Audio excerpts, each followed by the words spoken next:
जिस दौर से हम गुजर रहे हैं, ये बहन एंड वाइट हमें बहुत स्पष्ट शब्दों में बताती हैं कि जो प्रार्थना वाले लोग हैं, जो प्रार्थना करने वाले लोग हैं, वही सामर्थी लोग हैं। तो आइए हम सीखें कि हमें परमेश्वर में प्रार्थना में कैसे जुड़े रहना है, ताकि हम एक दूसरे से जुड़े रहें और परमेश्वर से जुड़े रहें। आइए प्रार्थना के साथ आज की इस बाइबल के अध्ययन की शुरुआत करेंगे। आइए प्रार्थना करें। प्यारे प्रभु, एक बार फिर अपने आप को हलीम कर कर हम आपके चरणों में रखते हैं। प्रभु जी, हम बिल्कुल भी इस लायक नहीं कि हम आपके द्वारा सिखाए जाएं, परंतु फिर भी हमें यह वायदा दिया जाता है प्रभु यीशु के द्वारा, यूहन्ना की 6:45 में, कि सब के सब परमेश्वर के द्वारा सिखाए जाते हैं। और यदि हम आपसे सीखेंगे तो बाइबल कहती है कि हम आपकी ओर आकर्षित होंगे, हम प्रभु यीशु के करीब जुड़ेंगे। तो आइए प्रभु जी, एक बार फिर जब हम यहाँ एकत्रित हुए हैं, कि हमारा एक साथ होना सिर्फ व्यर्थ या मनोरंजन के लिए ना हो। हमारा एक साथ जुड़ना एक पवित्र मकसद, हमारी आत्मिक उन्नति और आपके साथ कदम दर कदम चलने में, आप में बने रहने में आगे बढ़ता चला जाए। आइए प्रभु जी, हमारी अगुवाई कीजिएगा। विनती करते हैं आपकी पवित्र आत्मा की उस हुजूरी के लिए। आज भोर के समय हमने सबत की अहमियत के बारे में सीखा। विनती करते हैं प्रभु कि हम उस अहमियत को खो ना दें, उसे नजरअंदाज ना कर दें, बल्कि आपके दिखाए हुए मार्ग पर हम चलते हुए पाए जाएं।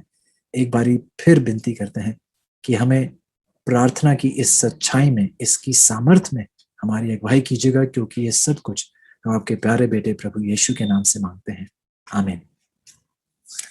एक बार फिर आप सबका स्वागत है इस प्रार्थना सभा में। और हम प्रार्थना क्या है ये सीख रहे थे। हमने ये भी देखा कि प्रार्थना की सामर्थ्य क्या है, प्रार्थना हमें किन चीजों के लिए, प्रार्थना हमें कैसे सेवकाई के लिए तैयार की थी, हमने पौलुस के उदाहरण से भी देखा। आज हम एक बार फिर जाकर एक बहुत अहम मकसद को सीखेंगे, जो जिसका विषय है कि प्रभु हमें प्रार्थना करना सिखाइए। जैसे हमने अपनी दुआ में उस आयत को रखा यूहन्ना की 6:45 में, जब यीशु मसीह हमसे कहते हैं, प्रभु यीशु हमसे कहते हैं कि सब लोग परमेश्वर के द्वारा सिखाए जाते हैं। तो आइए हम परमेश्वर के ही करीब आए और उन्हीं से इस बात की दरख्वास्त करें कि प्रभु हमें अपनी सच्चाई सिखाएं और उस सच्चाई पर चलने की ताकत दें, उस सच्चाई में बने रहने की, उस सच्चाई में कायम रहने की हमें ताकत दें। तो आइए इसके लिए मेरे साथ खुलेगा लूका की किताब, उसका 11 अध्याय। एक बहुत ही बढ़िया ये यहाँ ये पदस्थल है, जिसको आपने पहले भी सुना होगा, इस पर मनन किया होगा। बहुत ही बढ़िया ये यहाँ जिस प्रकार से बताया गया है प्रार्थना के बारे में, बहुत अच्छा है। लूका की 11:1 में बाइबल कहती है, फिर वह किसी जगह प्रार्थना कर रहा था, लूक 11:1, कि प्रभु यीशु जो था कहीं प्रार्थना कर रहे थे। और जब वह प्रार्थना कर चुके थे तो उसके चेलों में से एक ने उससे कहा, हे प्रभु, जैसे यूहन्ना ने अपने चेलों को प्रार्थना करना सिखलाया, वैसे ही हमें भी आप सिखा दें। जब आप इन शब्दों को पढ़ते हैं तो काफी चीजें हैं यहाँ जिन पर गौर करने की जरूरत है। पहली बात तो ये कि उन्होंने ध्यान दिया कि परमेश्वर प्रेम कर रहे थे, परमेश्वर प्रार्थना में थे। तो क्या उन्हें इसलिए पता चला कि प्रार्थना में थे, सिर्फ उनकी आंखें बंद थी, या फिर वह बोल भी रहे थे, उनके शब्द, उनके लबों से बोल निकल रहे थे, वह बातचीत कर रहे थे, एक वार्तालाप में थे अपने पिता के साथ? क्या उन्होंने इस बात को भी परखा और देखा कि जब उन्होंने बात करना बंद कर दिया तो उन्हें पता चला कि प्रार्थना खत्म हुई? कुछ और भी यहाँ गौर करना जरूरी है कि जब उन्होंने प्रभु को देखा, वह व्यक्तिगत रूप से, अपने निजी रूप से जो है वह प्रार्थना में थे। लेकिन जब उन्होंने देखा उसको प्रार्थना में, क्या ऐसा था कि चेलों ने पहले कभी प्रार्थना नहीं की थी? ऐसा भी नहीं था। चेले भी पहले प्रार्थना में जुड़े हुए थे।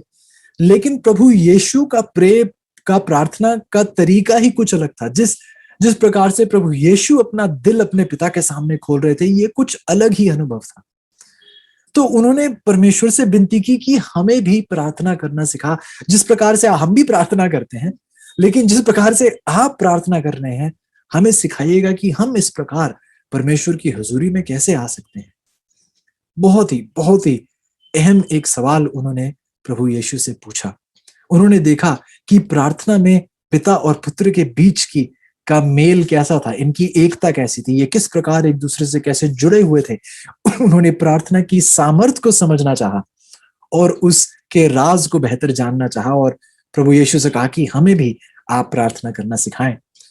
बहुत गौर कीजिएगा कि प्रभु यीशु कोई बहुत बड़ा कोई अध्ययन नहीं करते हैं उनके साथ। प्रभु यीशु कोई कोई बहुत रीति रिवाज उनको नहीं समझाते हैं, कोई बड़ी गतिविधियों के बारे में उन्हें नहीं बताते हैं, बल्कि वह उनके सामने उस प्रार्थना को पेश करते हैं जिस प्रार्थना से आप और मैं बहुत अच्छे अच्छे से वाकिफ हैं। और उस प्रार्थना को पेश करने के बाद प्रभु यीशु एक कहानी के बारे में बताते हैं, जो एक मित्र दूसरे मित्र के घर रात के अंधकार में आता है, मांगते हुए, एक भीख मांगते हुए कि मुझे रोटी दे, क्योंकि मेरे घर कोई आया है और मेरे पास उसके सामने रखने के लिए कुछ नहीं है। ठीक इसको कहने के बाद लूका की 11 की 9 और 10 में, शायद ये बातें मैंने आपसे सामने पहले भी रखी है लूका की 11 से, कि उस कहानी को बताते हुए प्रभु यीशु हमें ये सिखा रहे थे कि प्रार्थना सिर्फ शब्द नहीं है। प्रार्थना हमारी दिली रूप से एक ऐसी चाह, एक ऐसा जोश, एक ऐसी भूख होनी चाहिए जो ना मिटे, जो हम बार बार आकर प्रभु के साथ हम बिताएं। जिस प्रकार से वह व्यक्ति रात के अंधेरे में आया और खटखटाता रहा, बेफिक्र बेशर्म होकर वह खटखटाता रहा, हमें भी प्रभु के समीप उसी बिना किसी शर्म के उसके सामने आने की जरूरत है, क्योंकि वह हमें स्वीकारता है और वह चाहता है कि हम उसके करीब आए। ये बातें कहने के बाद लूका की 11 की 9 और 10 में देखिए प्रभु यीशु ने क्या कहा। लूक 11, 9 and 10, प्रभु यीशु ने कहा, और मैं तुमसे कहता हूं कि मांगो तो तुम्हें दिया जाएगा, ढूंढो तो तुम पाओगे, खटखटाओ तो तुम्हारे लिए खोला जाएगा। क्योंकि जो कोई मांगता है उसे मिलता है, जो ढूंढता है वह पाता है, और जो खटखटाता है उसके लिए खोला जाएगा। तो सवाल आज हमसे ये उठता है अजीजों कि क्या हम विश्वास करते हैं?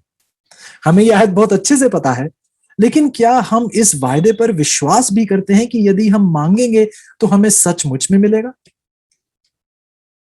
बाइबल हमें बताती है, याकूब की किताब में लिखा है, जब हम मांगे तो थरथराते हुए, कांपते हुए, हम किसी आशंका के साथ ना मांगे, बल्कि विश्वास के साथ मांगे। हम दो मन के ना हो जाएं, बल्कि हम एक दृढ़ रूप से प्रभु से जब कुछ मांगे तो हलीमियत और विश्वास के साथ मांगे, क्योंकि ये वायदा पक्का है। ये वायदा देखिए भजन संहिता की 50 में भी हमारे सामने रखा जाता है। भजन संहिता की 50 में जाइएगा, भजन संहिता की 50 की 15, Psalm 50 verse 15, भजन संहिता की 50 की 15, Psalm 50 verse 15, बाइबल कहती है, और संकट के दिन मुझे पुकार, मैं तुझे छुड़ाऊंगा और तू मेरी महिमा करने पाएगा। संकट के दिन मुझे पुकार, मैं तुझे छुड़ाऊंगा और तू मेरी महिमा करने पाएगा। यह प्रभु का वायदा है। पुकारिए। मान लीजिए चीजों की ये एक चेक के तौर पर है, और ये एक ऐसा अनोखा चेक है जिसे आप बार बार बैंक लेके जा सकते हैं। किसी आम चेक की तरह नहीं है जो एक बार ही ले गया तो आप उस चेक को दोबारा इस्तेमाल नहीं कर सकते। ये एक बहुत अनोखा चेक है जो परमेश्वर आपको देते हैं भजन संहिता की 50 की 15 में, कि आप जब भी संकट में मुझे पुकारेंगे मैं छुड़ाऊंगा और आप मेरी महिमा कर पाएंगे। ये एक ऐसा चेक है जिसे आप संभाल के रख सकते हैं। परमेश्वर जो हमारा बैंक है उसके पास आप कभी भी लेकर जा सकते हैं, और जब भी आप विश्वास में, हलीमियत के साथ प्रभु के सामने इस चेक को पेश करेंगे, उस संकट के दौर में उसे पुकारेंगे, प्रभु यीशु सचमुच में हमें छुड़ाएगा। ये उसका वायदा है और ये वायदा पूरे करने वाला परमेश्वर है। इसी बात की सच्चाई हम भजन संहिता की 46 में पाते हैं। मेरे साथ जाइएगा, भजन संहिता की 46 की पहली है, Psalm 46 verse 1, भजन संहिता की 46 की 1, बाइबल कहती है, परमेश्वर हमारा शरण स्थान और बल है, संकट में अति सहज से मिलने वाला सहायक हो। ध्यान से सुनिएगा, संकट में अति सहज से मिलने वाला सहायक। अंग्रेजी की बाइबल कहती है अ वेरी प्रेजेंट हेल्प, आसानी से हमेशा मौजूद रहता है। एक ऐसा परमेश्वर जो हमारा शरण स्थान है और बल है, संकट में अति सहज से मिलने वाला हमारा सहायक हमारा परमेश्वर ही है। Henry White Desire of Ages, युगों की आशा जो किताब है, उसमें कुछ इस प्रकार कहती है। मैं ये आपके सामने यहाँ इस चैट बॉक्स में रख दूंगा ताकि आप इसे देख सकें। देखिए, बहुत ही बढ़िया वाक्य यहाँ लिखा जाता है। कहती हैं कि in every difficulty we are to see a call to prayer. हर किसी मुसीबत में आपको प्रार्थना की एक पुकार सुनाई देनी चाहिए। बहुत गौर कीजिएगा, जब जो कोई भी परिस्थिति, जो कोई भी परेशानी, मुश्किल आपके जीवन में आए, हर मुश्किल एक प्रार्थना की पुकार है। क्या आप ध्यान दे रहे हैं? हर मुश्किल प्रार्थना की पुकार है। लेकिन जब मुश्किल आती है, हम क्या करते हैं? हैरान परेशान हो जाते हैं, इससे मदद मांगते हैं, उससे मदद मांगते हैं। लेकिन हमें बताया जा रहा है कि हर मुश्किल प्रार्थना की एक पुकार है, कि यदि आप मुश्किल का सामना करें तो जल्दी से आप प्रार्थना में जाएं। क्राइस्ट ऑब्जेक्ट लेसन, और उसमें कुछ इस प्रकार कहा जाता है, ध्यान दीजिएगा। बहन व्हाइट कहती हैं, as soon as difficulties arise, we are to offer to him our sincere, our earnest petitions। जैसे ही मुसीबत उठ खड़ी होती है, ध्यान से सुनिए, जैसे ही मुसीबत उठ खड़ी होती है, हमें तुरंत परमेश्वर के सामने एक संजीदगी का, एक गंभीर जो प्रार्थना है, एक दिली प्रार्थना जो है, सच्चे दिल की एक प्रार्थना जो है, हमें परमेश्वर के सामने रखनी चाहिए। कब? जैसे ही परेशानी खड़ी होती है। मुझे याद है कि मैं यहां नहीं था, लेकिन पता चला था कि हमारे यूनियन ऑफिस में आग लगी थी। तो जब आग लगी, आपको क्या लगता है कि लोग रुके रहे? अरे बहुत रात का समय है, कौन उठेगा, थोड़ी आग और जलने दो, थोड़ा और धुआं उठने दो, जब थोड़ी और बिल्डिंग जल जाएगी तब किसी को बुलाएंगे, मुसीबत और खराब होने दो फिर किसी को बुलाएंगे। क्या ऐसा चल रहा था? नहीं। जैसे ही शायद किसी ने धुआं देखा या आग देखा, जैसे ही किसी को पता चला, अचानक से मदद मांगी गई। तो चीजों ऐसा क्यों होता है कि जब हम परेशानी में होते हैं, जब तक बिल्कुल ही समस्या बिल्कुल ही हमारे हाथों से बाहर नहीं होती, जब बिल्कुल ही बिगड़ नहीं जाती बात, जब बिल्कुल ही दर्द सहा नहीं जाता, तब जाकर ही क्यों हम परमेश्वर की ओर देखते हैं? ऐसा क्यों है कि हम इस सच्चाई का एहसास क्यों नहीं कर पाते कि जैसे ही परेशानी उठे, उसी समय आप परमेश्वर की ओर अपना ध्यान लेकर जाएं। देखिएगा, जिसमें परमेश्वर में सिखा रहे हैं कि प्रार्थना क्या है। प्रार्थना एक आखिरी कड़ी नहीं है जिसका इस्तेमाल आप आखिर में जाकर करें। अरे नहीं, पहले मैं इस दोस्त से मदद मांग लेता हूं, किसी और से मदद मांग लेता हूं, जब कोई नहीं कर पाएगा, मैं खुद नहीं कर पाऊंगा, तब जाके शायद मैं प्रार्थना करूं। नहीं, आपका सबसे पहला ख्याल हर किसी मुसीबत में, आपका सबसे पहला ख्याल परमेश्वर का ही होना चाहिए। डिजायर ऑफ एजेस में भी एक बार फिर बहन व्हाइट हमें कहती हैं, when temptations and trials come, do not wait to adjust all the difficulties, but look to Jesus your helper। जब परीक्षाएं, परेशानियां, मुसीबतें, संकट आपके जीवन में आए, तो आप इंतजार मत कीजिएगा कि पहले मैं कुछ हल कर लूं, कुछ चीजें ठीक कर लूं, फिर मैं प्रभु को पुकारूंगा। नहीं, जैसा हमने पहले कहा, जैसे ही परेशानी उठे, आप खुद सुलझाने की कोशिश मत कीजिए। क्या आप सुन रहे हैं जीजो? बहुत से लोग सोचते हैं कि नहीं, मुझे तो बहुत अनुभव है, मैं बहुत अच्छे से जानता हूं, मुझे बहुत मेरा मेरा जो अनुभव है वह बहुत बड़ा है, मैंने बहुत से अच्छे बड़े बड़े काम किए हैं, बहुत से लोगों को प्रभु यीशु की ओर लेकर आया हूं। ऐसी गलती मत कीजिएगा। जब भी आप खुद ही पर निर्भर होकर किसी समस्या का हल निकालने की कोशिश करेंगे, आप उस समस्या को और ही बिगाड़ेंगे। हर मुसीबत में, हर परेशानी में सबसे पहला ख्याल परमेश्वर का ही होना चाहिए। ये हमारी एक एक स्थापित आदत होनी चाहिए। ठीक उस प्रकार जैसे एक बच्चा, उसे सिखाना नहीं पड़ता, बच्चा अपने आप से ही जब उसे दुख परेशानी होती है, अपनी माँ की ओर देखता है, अपने पिता की ओर देखता है। उसी प्रकार हमारी भी एक ऐसी आदत होनी चाहिए कि परेशानी उठते साथ ही हमें परमेश्वर की ओर देखने की जरूरत है। बहुत जरूरी है जिसको कि हम ऐसा करना सीखें। बचपन में आपके साथ चाहे पता नहीं वाले की जब मेरे साथ हुआ है कि जब मुझे कोई चोट लगती थी, तो उस चोट को छुपाना अच्छा लगता था। बहुत डर लगता था अगर माता पिता को बता दे कि चोट लगी है तो क्या होगा।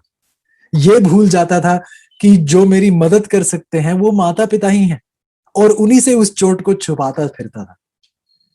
जो कितनी उदासी की बात है कि जो हमारी मदद कर सकता है परमेश्वर, हम उसी से छुपाते रहते हैं, और उसी के सामने, मैं तो कहता हूं, एक नाटक करते हैं। उसी के सामने आके बड़े बड़े शब्द बोलते हैं, लंबे लंबे वाक्य जोड़ते हैं, लेकिन उसे दिल की सच्चाई नहीं बताते।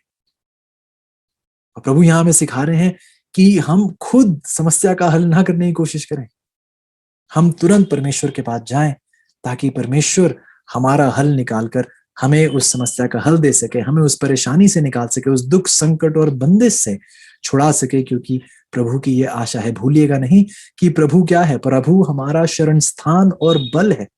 भूलिएगा नहीं कि संकट में अति सहज से मिलने वाला सहायक आपका परमेश्वर है। तो उससे दूर मत होइएगा। अजीजों, इसका मतलब ये भी नहीं है, क्योंकि जिस तरीके की हम बातें भी कर रहे हैं, जिस जैसे वाक्य, जैसे बेन वाइट के द्वारा कोट्स और जिन पदस्थल को हम पढ़ रहे हैं, इसका मतलब ये नहीं है कि सिर्फ संकट के समय में ही आप उसे पुकारना सीखें, क्योंकि बाइबल बहुत स्पष्ट रूप से बताती है कि संकट के समय में ही नहीं, आप लगातार, आप निरंतर प्रार्थना में लगे रहें। ये बहुत जरूरी है चीज, पता होना कि हम उसे पुकार सकते हैं और कभी भी पुकार सकते हैं, और इसको हम एक आदत बनाएं और लगातार निरंतर हम प्रार्थना में बने रहें। ऐसी एक पुकार हमारे सामने रखी जाती है। इनफैक्ट देखिए बहन वाइट क्या कहती हैं रिव्यू एंड हेरल्ड में, उनके शब्द हैं, कहती हैं, when it becomes the habit of the soul to converse with God, जब हमारे जीवन की एक आदत बन जाती है कि हम प्रभु से बातचीत करते रहते हैं, तब जो है दुष्टता की ताकत जो है, तब वह तोड़ी जाती है। तब शैतान आप उस व्यक्ति के करीब नहीं रह सकता जो अब प्रभु यीशु के करीब हो चुका है। ध्यान से सुनिएगा, जब परमेश्वर से वार्तालाप में जुड़े रहना, जब परमेश्वर से बातचीत में जुड़े रहना, पूरे दिन के दौरान जब आप परमेश्वर से वार्तालाप में जुड़े रहेंगे, तो ही जो दुष्टता की ताकत है वह आपके जीवन में तोड़ी जाएगी। पाप की जंजीरें आपके जीवन से तोड़ी जाएंगी जब आप प्रभु के साथ निरंतर प्रार्थना में, प्रभु के साथ निरंतर संपर्क में बने रहेंगे। तब ही दुष्टता की, पाप की ताकत आपसे तोड़ी जाएगी। शैतान आपके करीब भी नहीं आ पाएगा, क्योंकि अब आप प्रभु के करीब आ चुके हैं। ये कोई बीते कल का हादसा नहीं है, ये कोई बीती वारदात नहीं है, ये हमारे दिन प्रतिदिन की जीवन शैली होनी चाहिए।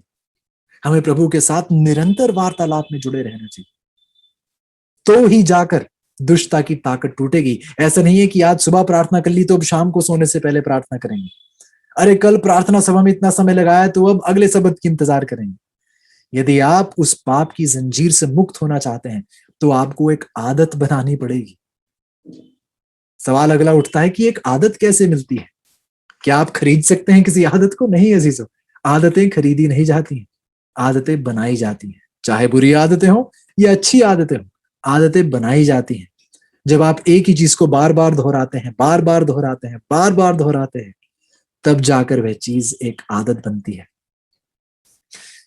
इसी विषय पे मैसेजेस टू यंग पीपल बहुत ही इस बढ़िया तरीके से बहन वाइट यहाँ मैसेजेस टू यंग पीपल में कहती हैं, We should accustom ourselves to often lift the thoughts to God in prayer.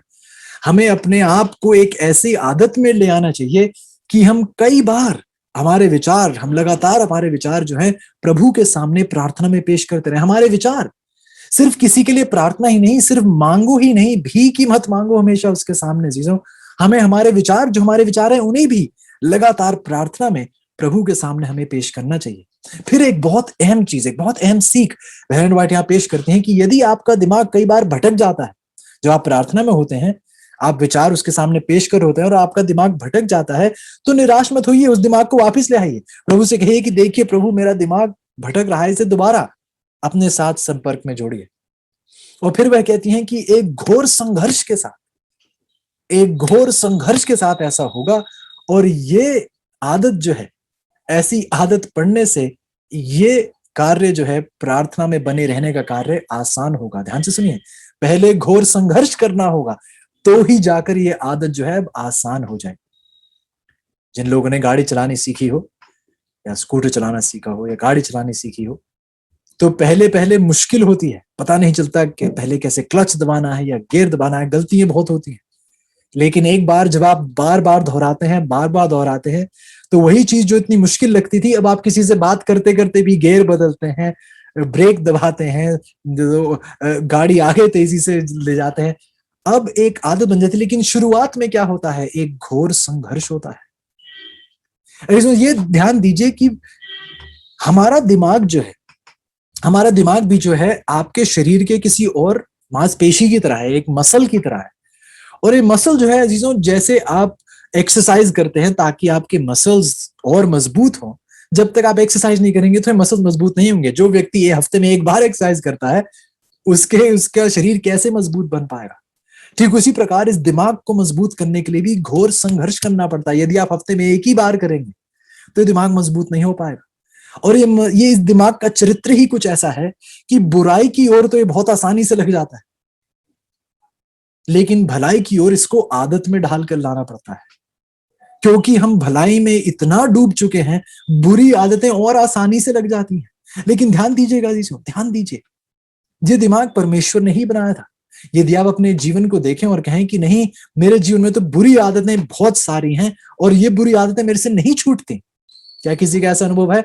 कुछ बुरी आदतें हैं भाई मेरे जीवन में जो मेरे से बिल्कुल नहीं छूट रही। तो मैं आपको ये बात याद दिलाना चाहता हूं कि जिस दिमाग ने ऐसी कड़ी जोड़ ली है उस बुरी आदत के साथ की छूटती नहीं है, ठीक उसी प्रकार से आप एक अच्छी आदत में भी जुड़ सकते हैं जो कभी आपसे छोड़ी नहीं जाएगी। दिमाग में उतनी ही ताकत है, जितनी ताकत से आप बुरी आदत नहीं छोड़ पा रहे हैं, उतनी ही ताकत से आप अच्छी आदत को भी नहीं छोड़ पाएंगे, यदि आप अच्छी आदतों को अपने जीवन में बढ़ोतरी देंगे। इस दिमाग में ऐसी ताकत है, लेकिन पहले क्या होगा? घोर संघर्ष होगा, इससे पहले की जो आदत है वह क्या हो जाए? आसान बन पाए।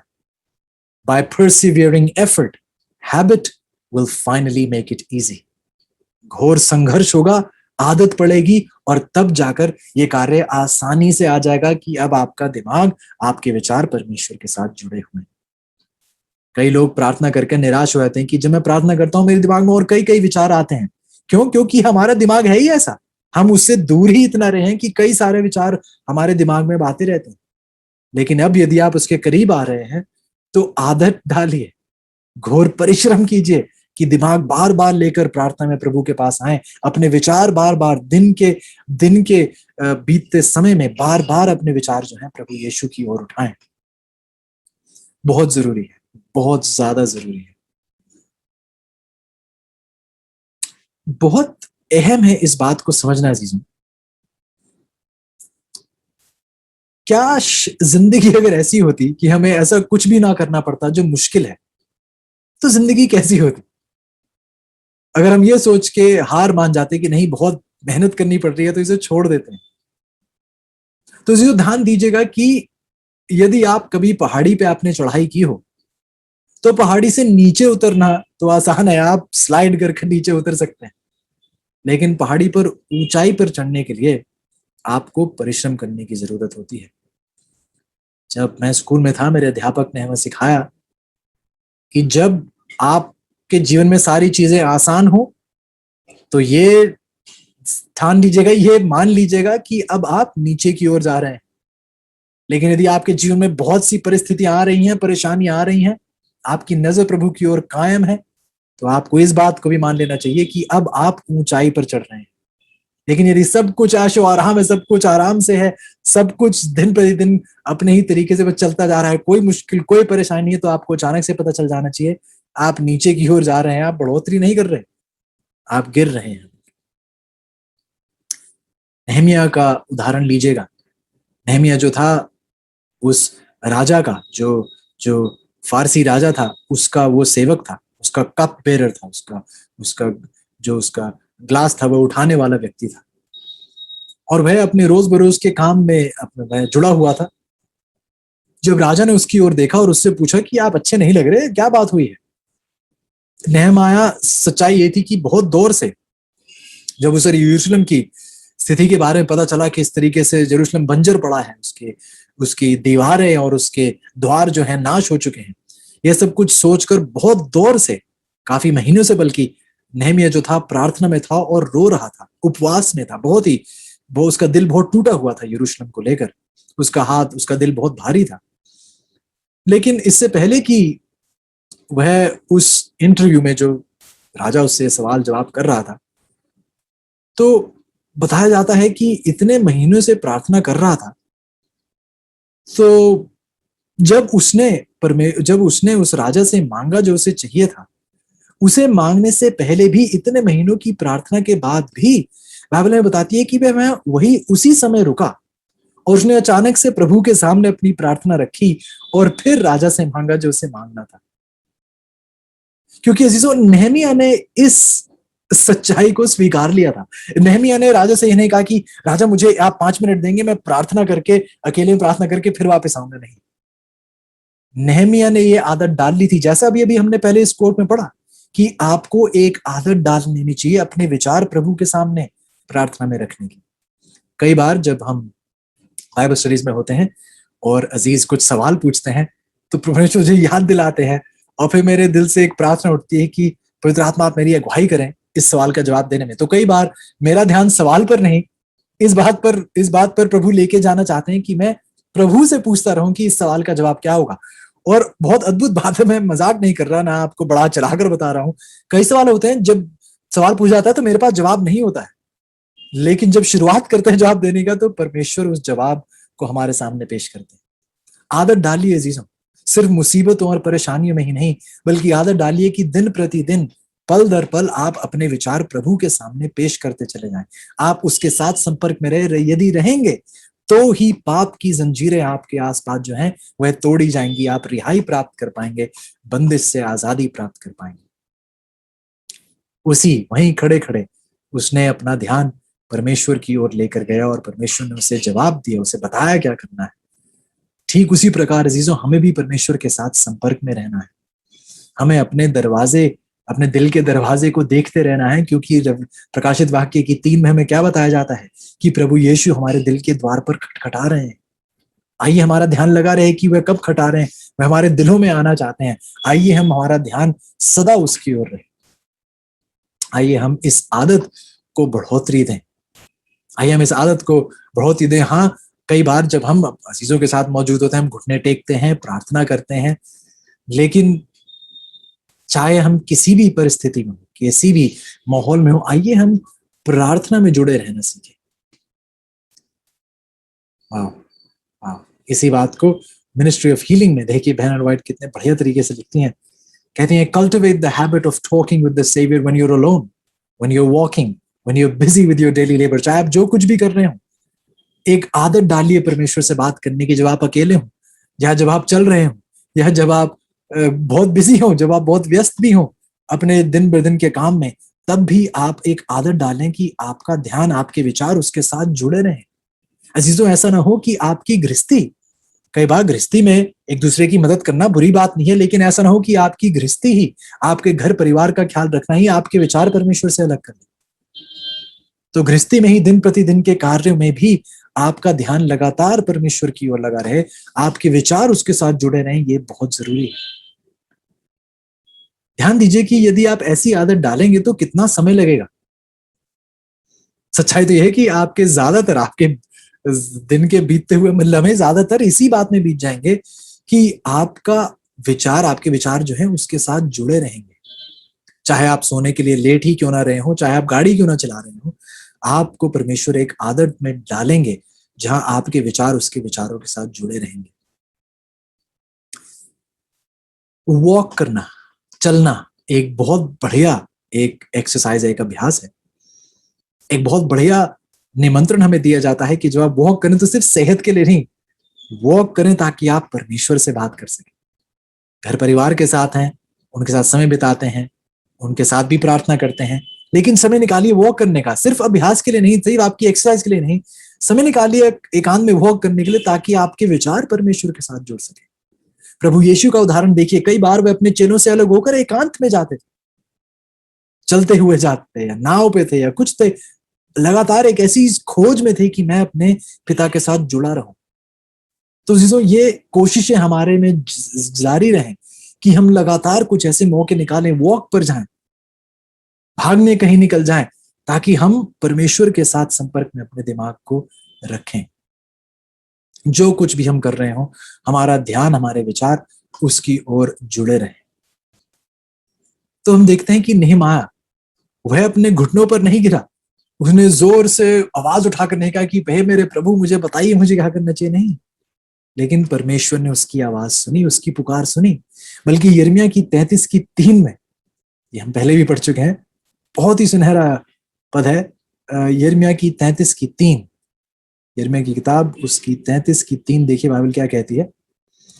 यिर्मयाह की 33:3 में लिखा है, मुझसे प्रार्थना कर और मैं तेरी सुनकर तुझे बड़ी बड़ी और कठिन बातें बताऊंगा जिन्हें तू अभी नहीं समझता। मुझसे प्रार्थना कर, जरूरी नहीं है कि यदि आप किसी ऐसी परिस्थिति में तो आपको कहीं कमरा ढूंढना पड़ेगा, फिर नहीं, जिस किसी भी परिस्थिति में आप हो, जैसे ही परेशानी उठे, याद रखिएगा चीजों, उसे हल करने की कोशिश ना करें, प्रार्थना में जाइए और हल अपने आप परमेश्वर आपके सामने पेश करेंगे। ध्यान दीजिए चीजों, बहुत ध्यान दीजिए। एक आदत डालें, जैसा एक किसान खेत में मजदूरी करता है, मेहनत करता है ताकि फसल को उगा सके, ठीक उसी प्रकार जैसे फसल उगाने में मेहनत लगती है, आप इस आदत को उगाने में आप मेहनत करें। और हमने बताया कि एक आदत कैसी प्राप्त होती है, उसी चीज को बार बार दोहराकर, बार बार दोहराकर। तो कोई कहता है कि हाँ, मैं चाहता हूं कि ऐसा मेरे साथ हो, लेकिन मैं हमेशा ऐसे सोचता नहीं हूं। तो सरल सा जवाब है कि जब आप सोचते हैं तब कीजिए। ये जब आप नहीं सोचते हैं और आप नहीं कर रहे हैं, तो जब आप सोचते हैं उसके बारे में, प्रार्थना के बारे में, कि मुझे, जो आपको याद आता है कि अरे हमने पढ़ा था कि मेरे विचार लगातार उसके साथ जुड़े रहने चाहिए, तो जब भी आपको ये बात याद आए तो उसी समय आप प्रार्थना करें। क्योंकि सच्चाई ये है कि आप और किसी समय कर ही नहीं पाएंगे, क्योंकि यदि आपको याद ही नहीं आएगा तो आप करेंगे कैसे। लेकिन जब जब पवित्र आत्मा आपके दिल पर दस्तक देकर कहता है कि आपने पढ़ा था कि अपने विचार लगातार परमेश्वर के साथ संपर्क में रखें, तो जब जब पवित्र आत्मा में दस्तक देता है, तब तब आप प्रार्थना में परमेश्वर के पास जाएं। बहुत जरूरी है, बहुत जरूरी है कि आप ऐसा करें। और यदि आप बार बार उसके दस्तक को स्वीकारेंगे, अपने दिल का द्वार खोलेंगे, तो आप खुद ही देखेंगे कि आप पहले से कई ज्यादा उस विषय के बारे में सोच रहे हैं, आप पहले से कई ज्यादा प्रार्थना के बारे में सोच रहे हैं, और बार बार आपका मन प्रार्थना की ओर उसको आकर्षित किया जाएगा। क्या आप पवित्र आत्मा की आवाज सुनते हैं? क्या आप पवित्र आत्मा को उस दस्तक का जवाब देते हैं या नहीं? ध्यान दीजिएगा, पवित्र आत्मा अक्सर चिल्लाकर नहीं बात अपनी करता। पवित्र आत्मा बहुत संजीदगी से, बहुत गंभीरता से, बहुत ही हलीमियत के साथ आपके सामने अपनी आवाज को पेश करता है। एलिया ने एक बहुत छोटी सी आवाज, एक बहुत शांत आवाज सुनी थी एलिया ने, लेकिन चाहे जितनी भी शांत वह आवाज हो, सच्चाई तो ये चीजों की, मैं अक्सर ये बताता हूं कि दिक्कत जो है वह आवाज में नहीं है। हम सोचते हैं कि अरे काश आवाज ज्यादा ऊंची होती। दिक्कत आवाज में नहीं है, दिक्कत हमारे कानों में है। दुनिया का गंध इतना भरा हुआ है इन कानों में कि वो आवाज हमें स्पष्ट रूप से सुनाई ही नहीं देती है। दिक्कत परमेश्वर में नहीं है, उसे अपनी आवाज, अपनी ध्वनि जो है उसकी वॉल्यूम बढ़ाने की जरूरत नहीं है। कमी हमारे कानों में है। और आप देखेंगे ऐसी, जब जब पवित्र आत्मा आपके दिल पर दस्तक देते हैं और आप आज्ञाकारी बनते हैं, हर आज्ञाकारी प्रभाव, जब जब आप आज्ञाकारिता में कदम बढ़ाएंगे, तब तब आप देखेंगे कि आपके कानों की मैल साफ होती चली जाती है। और जो आज्ञाकारिता में बढ़ते चले जाते हैं, उन्हें और आसानी से परमेश्वर की पुकार, उसका दस्तक आपके दिल पे आता हुआ और स्पष्टता से और सरलता से प्राप्त होता है। हम सवाल पूछते हैं, मैं कुछ अपने अजीजों को देखता हूं जो इतने परमेश्वर के करीब हैं, और सोचता हूं कि ये इतने करीबी रूप से कैसे चल पाते हैं परमेश्वर के साथ, इनका रिश्ता इतना गहराई से क्यों है। और सच्चाई यही है कि जब जब पवित्र आत्मा दस्तक देता है तो ये इंतजार नहीं करते, उसी समय आज्ञाकारी बनते हैं। और जैसे ही ये ज्यादा आज्ञाकारी बनते जाते हैं, तो इनके कान साफ होते चले जाते हैं, और स्पष्ट रूप से, और स्पष्ट रूप से, जैसे ये आदत बढ़ती चली जाती है, उसी प्रकार से कान की सफाई भी होती चली जाती है, और हम प्रभु की आवाज और स्पष्ट रूप से प्राप्त कर पाते हैं, और स्पष्ट रूप से प्राप्त कर पाते हैं। फिर चाहे ये आवाज कितनी भी धीमी क्यों ना हो, हम उसे सुन पाते हैं, क्योंकि अब और कोई बाधा नहीं है, और कोई शोर हमें उस मीठी ध्वनि से दूर नहीं कर रहा है। ये जरूरी है अजीजों कि हम इस सच्चाई में जुड़े।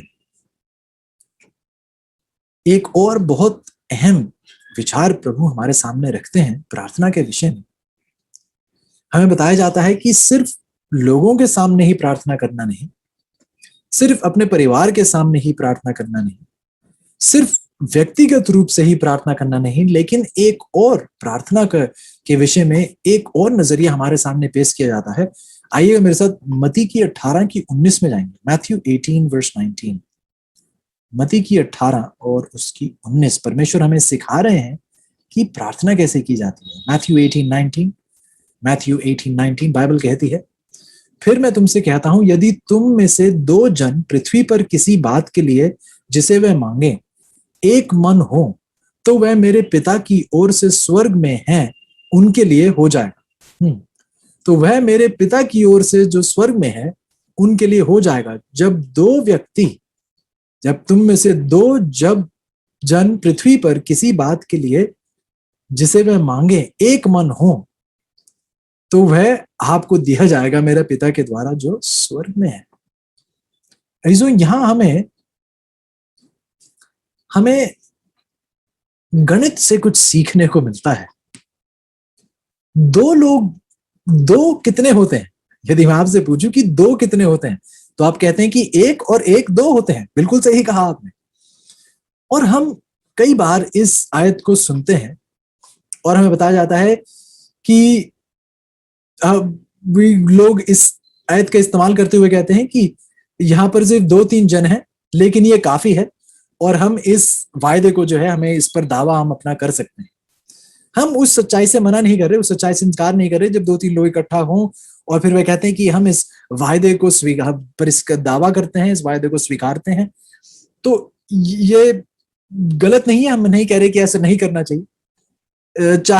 लेकिन जितने ज्यादा हो उतने और उतना भी ज्यादा अच्छा है। लेकिन ये भी है कि जहां दो तीन ही क्यों, आप कुछ तो कर सकते हैं। चाहे दो तीन ही क्यों ना, आप कुछ तो कर सकते हैं।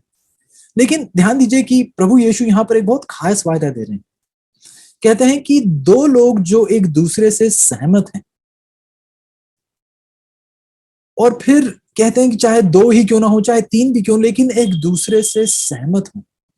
जो ये एक बहुत अहम विषय है, बहुत ही अहम विषय है जिसे परमेश्वर हमें सिखाना चाहते हैं। परमेश्वर चाहते हैं कि हम इस सच्चाई को समझें कि प्रार्थना स्वीकारी जाती है, प्रार्थना में सामर्थ्य है। सिर्फ तभी नहीं जब बहुत से लोग यहां इकट्ठे हो जाते हैं, जैसे हम इस प्रार्थना समय देखते हैं कितने लोग इकट्ठा हैं। तो ताकत एक साथ इकट्ठे होने में नहीं है, ताकत एक दूसरे के साथ सहमत होने में है। क्या आप ध्यान दे रहे हैं? कोई मायने नहीं रखता चाहे हम यहां हजारों लोग इकट्ठा कर लें, यदि हम एक दूसरे के साथ मेल मिलाप में ही नहीं है, प्रेम में नहीं है, एक दूसरे के साथ सहमति में ही नहीं है, तो यहां प्रार्थना सभा में इकट्ठे होने का कोई मतलब नहीं है। प्रभु ने कहा जब दो लोग, एक बार फिर मैं आपके सामने पढ़ूंगा मत्ती के 18-19। प्रभु ने कहा, जब यदि तुम में से दो जन पृथ्वी पर किसी बात के लिए जिसे मैं मांगे एक मन हो जाए, तो पिता से जो आप मांगे जो स्वर्ग में है वह उनके लिए हो जाएगा। तो ध्यान दीजिए जीजो, हम बहुत चीजें मांग तो रहे हैं, लेकिन क्या हम एक मन हो चुके हैं या नहीं? एक मन होना वह नींव है जिसके ऊपर हम अपनी प्रार्थना कायम करके प्रभु के सामने रख सकते हैं। लेकिन जब हमारे बीच ही इतना बंटवारा है, तो प्रार्थना सभा का क्या मकसद है? हम क्यों प्रार्थना की ऐसी निंदा करते हैं? हम क्यों प्रार्थना को ठट्ठों में उड़ा रहे हैं जब हम खुद ही एक मन नहीं हो चुके? ये व्यर्थ है। आइए हम ऐसी तौहीन ना करें प्रार्थना की। हम एक मन ही नहीं है, लेकिन दावा करते हैं कि हम प्रार्थना सभा में हैं। प्रभु चाहते हैं कि हम समझें, प्रभु चाहते हैं कि हम इस सच्चाई को समझें। दूसरी सच्चाई है चीजों की, प्रभु इस गणित पर जोर लगा रहे हैं। कहते हैं कि यदि आप पहले कभी इस अनुभव में नहीं जुड़े हैं, तो अब आप इस दावे को प्राप्त कर कर देखें। और जिन लोगों ने ये दावे को प्राप्त किया है, उन्हें पता है मैं किस बारे में बात करता हूं। टेस्टिमोनीज फॉर द चर्च में देखिए बहन एलन व्हाइट इस विषय में क्या कहती है। Testimonies to the Church volume 7 देखिए, यहां कुछ इस प्रकार कहती हैं, Why do not 2 or 3 meet together and plead with God for the salvation of some special one and then for still another? कहती है ऐसा क्यों नहीं है कि 2 या 3 लोग इकट्ठा होकर परमेश्वर से किसी और खास व्यक्ति के उद्धार की प्रार्थना नहीं करते, और फिर उसके बाद किसी और के लिए भी वह 2 या 3 लोग इकट्ठा होकर फिर किसी और व्यक्ति के लिए उसके उद्धार के लिए प्रार्थना क्यों नहीं करते? हमें बताया जाता है कि जिस कलीसिया में बहुत ज्यादा लोग हों, वहां उन्हें छोटे छोटे झुंड में, छोटे छोटे ग्रुप्स में उन्हें मिलने की जरूरत है। कई बार बड़ी कलीसियाओं की समस्या ही ये है कि कलीसिया एक दूसरे के साथ एक मन नहीं हो पाती, क्योंकि लोग ही कितने हैं, आप कितनों को जान पाएंगे। लेकिन जब आप कलीसिया में ही छोटे छोटे ग्रुप्स में एक दूसरे के साथ प्रार्थना के लिए जुड़े, अपनी कलीसिया में ही आप कलीसिया को छोटे छोटे ग्रुप्स में बांटें और हर हफ्ते उन ग्रुप्स को बदलें, ताकि ऐसा ही ना हो कि मित्र मित्र इकट्ठा हो जाए और ग्रुप्स बनाएं। हर हफ्ते उस ग्रुप को बदलें, हर महीने उन ग्रुप्स को बदलें, ताकि एक दूसरे से वाकफियत ही नहीं हो रही है, एक दूसरे के साथ प्रार्थना भी हो रही है और एक दूसरे के साथ एक मन भी हो पा रहे हैं। बाइबल चाहती है कि हम इस वायदे को स्वीकारें, यदि 2 या 3 एक मन होकर कुछ मांगेंगे तो वह पूरा किया जाएगा। और बहन वाइट कह रही है कि हम क्यों नहीं 2 या 3 इकट्ठा होकर, ज्यादा नंबर ज्यादा गिनती की बात नहीं कर रहे हैं, कि 2 या 3 ही, कुछ कम ही लोग इकट्ठा होकर एक दूसरे के साथ एक मन होकर क्यों नहीं किसी के उद्धार की प्रार्थना करते, और फिर किसी और व्यक्ति के उद्धार की प्रार्थना क्यों नहीं करते। जब बहन वाइट यूरोप में थी तो वह इसी विषय में किसी से बात कर रही थी, जो वहां पे जो उनके जो कर्मचारी थे और विश्वासी जो वहां थे, उनके सामने वह उन्होंने कुछ ऐसा कहा। हिस्टोरिकल स्केचेस किताब में उन्होंने कुछ इस प्रकार लिखा है, देखिएगा। कहते हैं कि उन लोगों से, विश्वासियों से, कर्मचारियों से कहते हैं कि if 2 of you shall agree on earth as touching anything that they shall ask, it shall be done for them of my Father which is in heaven. उसी आयत को जो हम पढ़ रहे थे मत्ती के 18 की 19 में, कहती है कि यदि आप एक मन होकर पृथ्वी में किसी चीज को मांगेंगे तो परमेश्वर आपको वह चीज देगा। फिर कहती है कि देखिए कितनी बहुमूल्य वायदा है, कितनी बहुमूल्य प्रतिज्ञा है। कहती हैं कि क्या हम इस पर विश्वास करते हैं? Do we believe it? कहती हैं कि कैसे अद्भुत नतीजे जो है हम देख पाएंगे, हमारे सामने आ खड़े होंगे, यदि हमारी एकजुट प्रार्थनाएं जो है इस झुंड की परमेश्वर के सामने एक जीवित विश्वास में उठाई जाएंगी। ध्यान से देखिए, what marvelous results would appear if the united prayers of this company were to ascend to God in living faith. चाहे हम थोड़े ही गिनती में क्यों ना हो, लेकिन यदि हम विश्वास के साथ, एक जीवित विश्वास के साथ, एक दूसरे के साथ सहमति में जब इस चीज को परमेश्वर के सामने उठाएंगे तो कैसे अद्भुत नतीजे हमारे सामने आ खड़े होंगे। फिर कहती हैं कि प्रभु यीशु जो है तैयार खड़े हैं कि हमारी इन प्रार्थनाओं को ले सकें और अपने पिता के सामने ये कहकर पेश कर सकें कि मैं इन लोगों को जानता हूं, इनके नाम से इन्हें जानता हूं, इनकी प्रार्थनाओं का जवाब दें, क्योंकि मैंने इनके नामों को अपने हाथ पर गाड़ कर लिखा हुआ है। I know these persons by name, send answers to their prayers, for I have graven them on the palms of my hands. Right, कहती हैं कि हम क्यों एक दूसरे के साथ नहीं जुड़ते, क्यों एक मन नहीं होते हैं, हम क्यों प्रभु के सामने प्रार्थना नहीं पेश करते हैं, क्यों हम एक साथ नहीं हो पाते हैं। यदि हम ऐसा करेंगे तो हम अद्भुत नतीजे देखेंगे, हमारी प्रार्थनाओं के ऐसे अद्भुत जवाब होंगे, क्योंकि प्रभु यीशु स्वयं हमारी प्रार्थनाओं को लेकर अपने पिता के सामने पेश कर कहेंगे कि मैं इनको नाम से जानता हूं, इनकी प्रार्थनाओं का जवाब दीजिए, क्योंकि मैंने इनको अपने हाथ पर गाड़ कर लिखा हुआ है। वाह! तो ध्यान दीजिए कि परमेश्वर चाहते हैं कि ये आपका और हमारा अनुभव हो। परमेश्वर चाहते हैं कि आपका और हमारा अनुभव हो कि हम एकजुट हों, एक मन हो, सिर्फ प्रार्थना में ही ना जुड़े, मन में भी हम जुड़े हुए पाए जाए।